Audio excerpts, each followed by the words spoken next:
2 years, 2 nations, 2 technicians, and $2,000, give or take. Finally, I get to open this box, hopefully for the last time. And this will be the last time I have to show you me opening this box to open this thing that's packed very, very well. What am I talking about?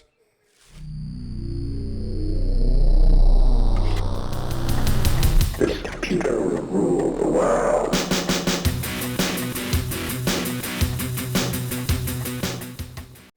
Amiga has returned. Look at this. After all this time, here we are at Hold and Modify, YouTube's most poorly produced, underproduced Amiga channel, celebrating the conclusion of a 2-year adventure to get my Amiga 3000 up and running. It took 3 boards and 2 people, but here it is. For those of you that have watched my channel, you know I have an entire Amiga 3000 playlist showing me taking it apart and putting it back together, including the Amiga board, the first couple ones I had. So I'm just going to go through a kind of a quick montage of getting it back together and showing you the various stages. This stage here is like the minimal setup you need to power up and just to make sure it works, make sure it survived the trip. Of course, I need to get the daughter board in there, so let me go ahead and do that. But we'll go ahead and get this going, and at this point, hopefully it will power on. Checking for the high-low on the power LED, we did get it. And yep, the floppy drive is making the tick it should make. This is a good sign, folks. And what do we get?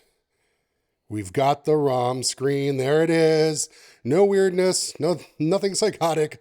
It works. This is so awesome. It has been 2 years. This is fantastic. Yes.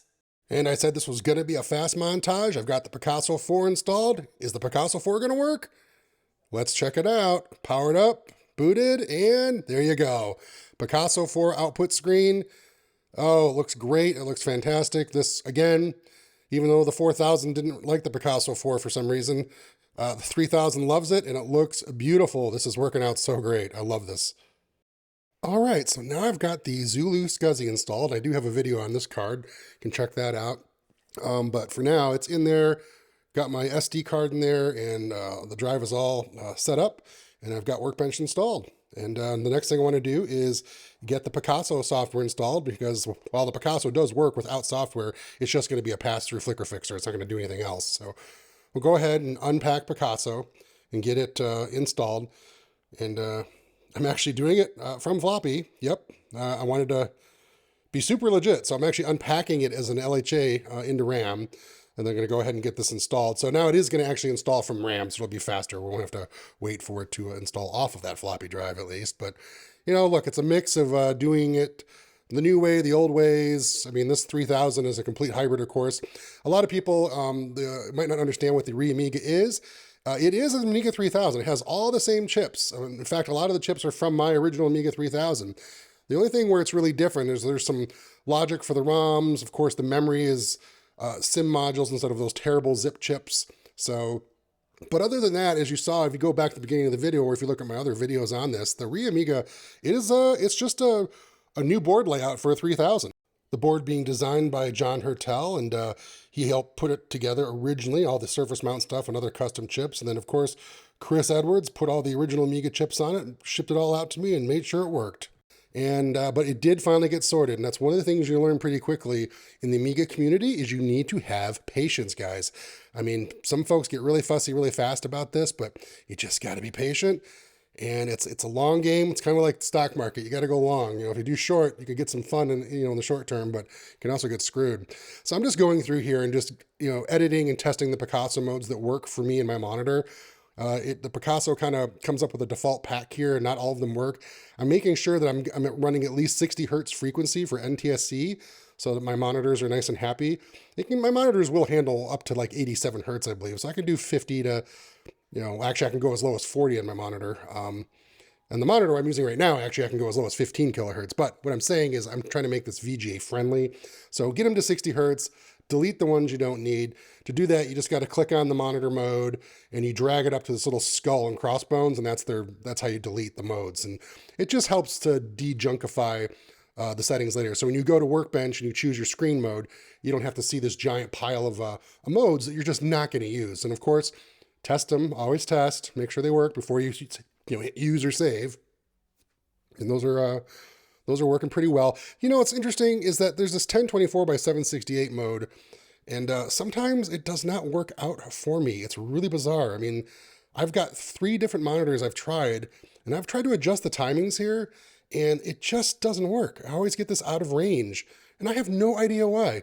This monitor here, same thing, out of range. I don't get it. I'm not really sure why that happens. If anybody knows why or what settings I need to do with Picasso, I don't know. So I just delete it. I don't use it. I only like to use 800 by 600 anyway as like a maximum because I'm really strange. But that's it. We can go ahead and reboot. And then we'll go ahead and jump into screen modes here. And sure enough, there you go. Now we have our Picasso modes. And you can go ahead and dump this 3000 with its ECS and put it into full 256 color mode. And it's pretty zippy.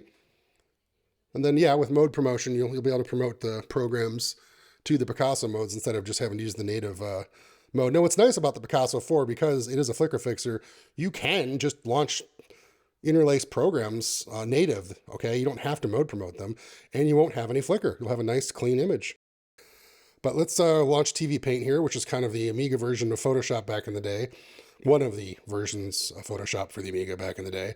But it's just a neat little way to show off the Picasso's capabilities. Now, keep in mind, folks, that this is a stock 3000 when it comes to CPU. So this is 25 megahertz 68030. So that CPU is having to communicate with that Picasso. And you can see here, that's why I like the circle drawing is a little sluggish, and the circle fill here I'm doing, the gradient fill, is a little sluggish because it is a 68030 at 25 megahertz. Now, once I get that 68060 in here, that's going to be a completely different story, all right? That's going to make a whole heck of a lot of difference for many areas of this computer.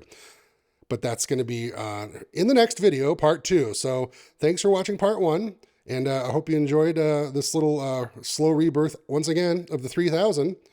Thanks for watching.